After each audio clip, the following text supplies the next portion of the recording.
Hello friends, and welcome to our video lecture on topic C2.2 neural signaling.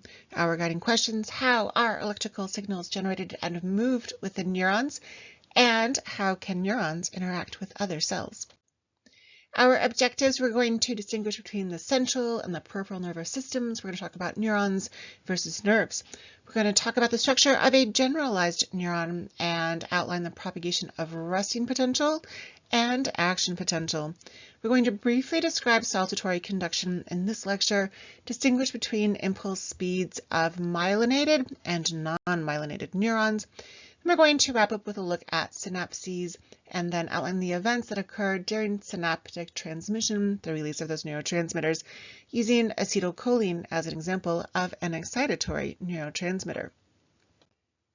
And we're going to get started with, oh my gosh, so much vocabulary. Neurons are cells that carry electrical impulses around our bodies. We classify our neurons into a couple different systems. We have the central nervous system.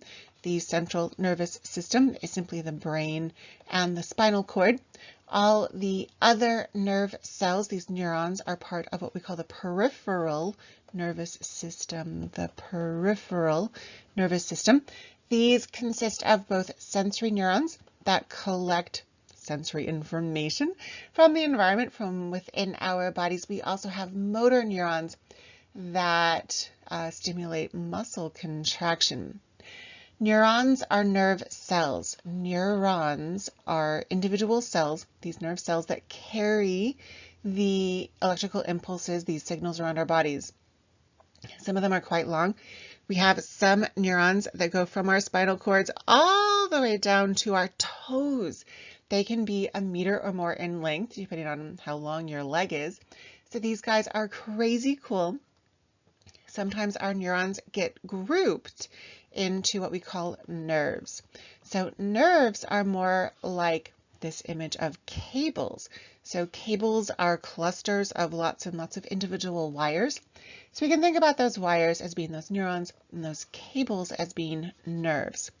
So when we talk about the sciatic nerve, it's actually a bunch of neurons that are grouped together. Neuron structure is pretty cool. There are a lot of adaptations that allow neurons to carry out their jobs. So coming back to that theme of structure and function and how closely they are correlated. This is what we call the soma or cell body of a neuron. It's got a nucleus, as do many of our cells. The soma, the cell body, also has these super cool branches, so many branches, called dendrites. The job of the dendrites is to collect information from the environment or from other nerve cells around it. Lots and lots of surface area from all that branching to collect lots and lots of information. The soma is going to kind of extend into this tail-like structure called the axon. Sometimes axons are surrounded by what we call a myelin sheath that's composed of super cool Schwann cells.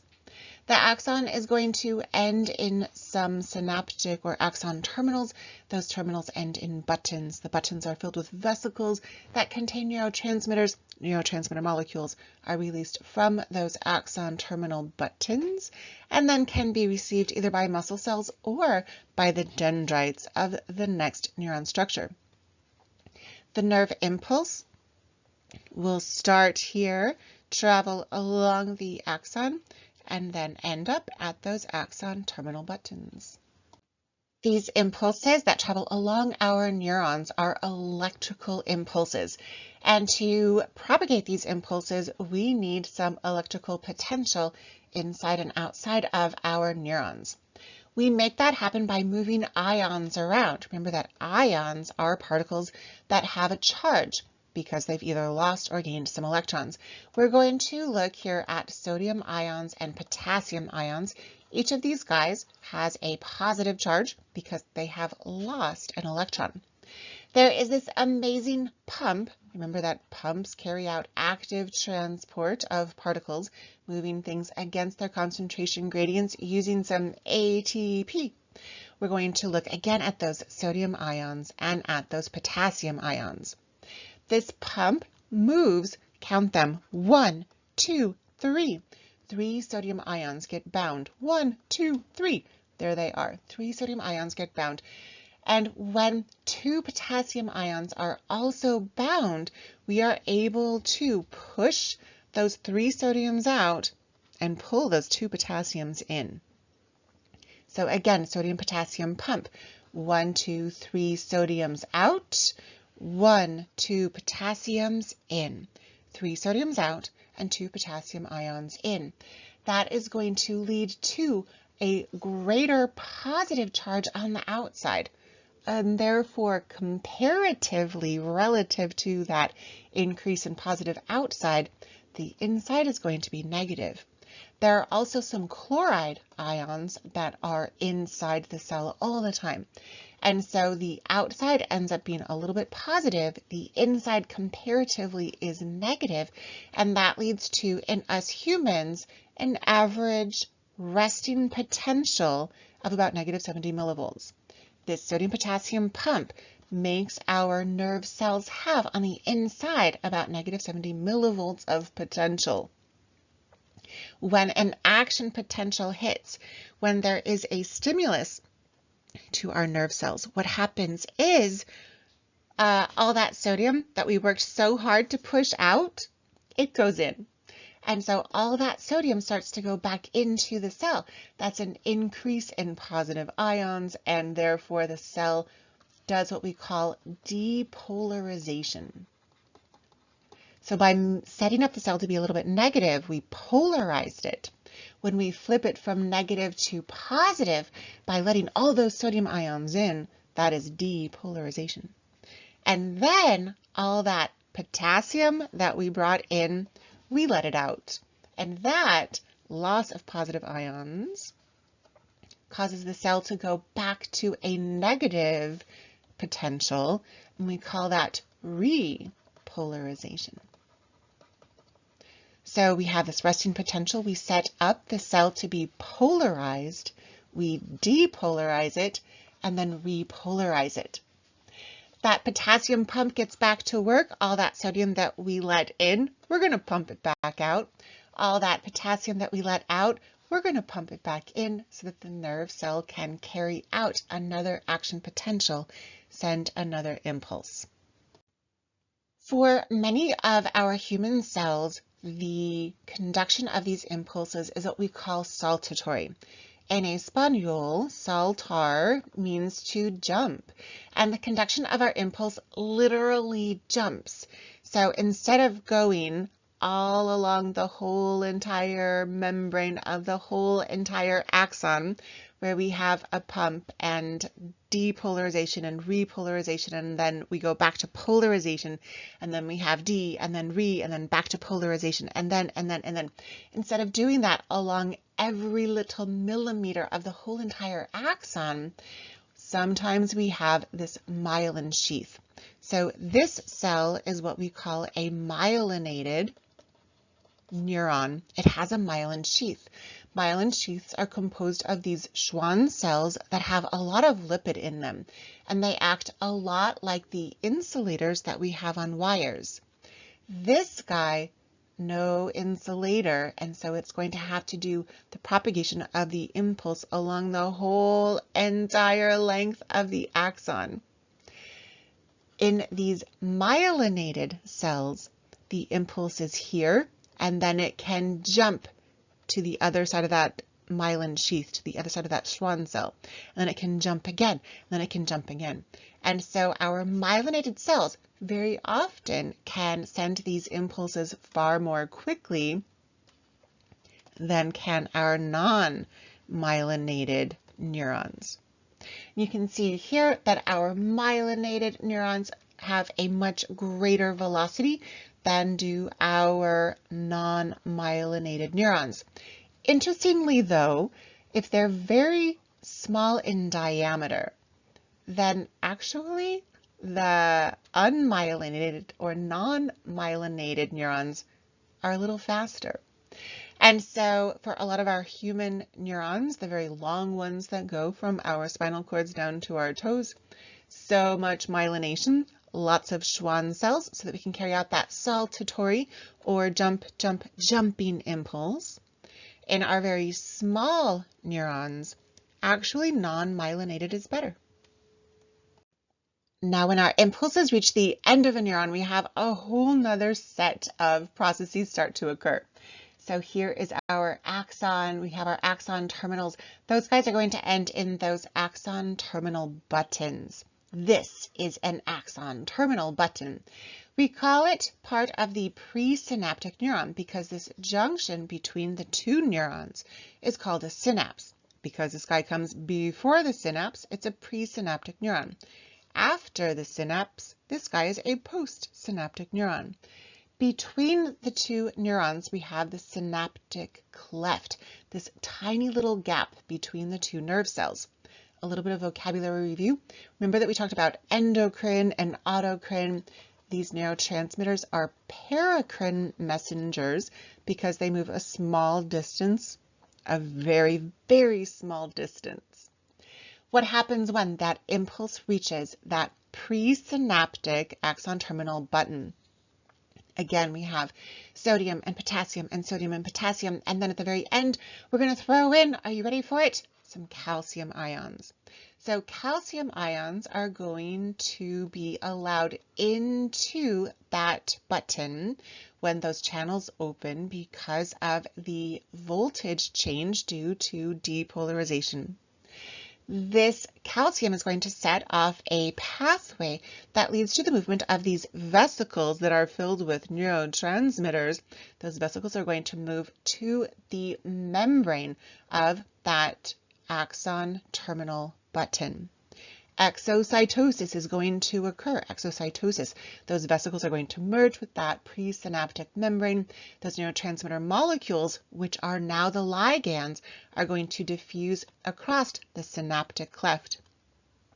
They're going to bind to receptors. In this example, our receptor is associated with an ion channel. And so that receptor binds to the receptor is the ion channel. The ligand binds. The channel will open and ions can diffuse into the postsynaptic cell, starting a whole new impulse. Our neurotransmitters can send signals from one neuron to another neuron. That's what we just looked at. On this slide, we're going to talk about how we can also use neurotransmitters to send signals from a neuron to a muscle fiber. Remember that muscle fibers are muscle cells. We have our axon here, our axon terminal button. We have our sodium, potassium, that resting potential, depolarization, repolarization. When the depolarization hits this axon terminal button, we're going to open up these calcium channels. Calcium is now added to the mix. There's an influx or flowing in of the calcium ions. Just like in the example we just looked at, the calcium ions are going to set off a pathway that moves our synaptic vesicles, these vesicles filled with neurotransmitters, to the membrane of the axon terminal button. Exocytosis happens once again in those neurotransmitters. In this example, our neurotransmitter is acetylcholine. We can use ACH for short. Acetylcholine molecules are released into the synaptic cleft. Diffusion occurs, and we're going to have the binding of the acetylcholine. This is our ligand to the receptor, which is our acetylcholinester receptor. This guy is also an ion channel. So this is a receptor that is associated with an ion channel. When the acetylcholine ligand binds to the receptor, the channel opens, and just like on the previous example, sodium ions are going to flow into the muscle fiber. That's going to set up an impulse in the muscle fiber, which leads to the release of more calcium inside the muscle fiber, which then causes the actin and the myosin and the sliding filaments, and we get some muscle contraction. What's kind of cool, we also have these enzymes called acetylcholinesterase, or ACHE. The job of the acetylcholinesterase, it ends in an ACE, it's an enzyme, is to break the acetylcholine down. It's going to break it down into an acetyl group, which we're going to call acetate, and then choline. That choline is taken back up into the presynaptic cell, and then it is used by the cell with some ATP from mitochondria to make more acetylcholine. So you have this lovely recycling center. We use the acetylcholine, we break it down, we pick up the pieces and make it all over again. The reason for the breakdown of the acetylcholine by acetylcholine esterase is this. We don't want the binding of that acetylcholine to stick to the receptor. We contract our muscle and then we're stuck forever. We don't want that to happen. And so the ligand, the acetylcholine, is released from the receptor.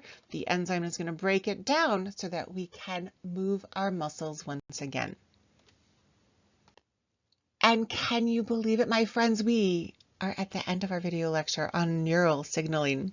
We talked about the central and peripheral nervous system. Central is brain and spinal cord. Peripheral is sensory and motor neurons. Neurons are individual impulse-carrying cells. Nerves are those groups of neurons that are kind of stuck together like cables.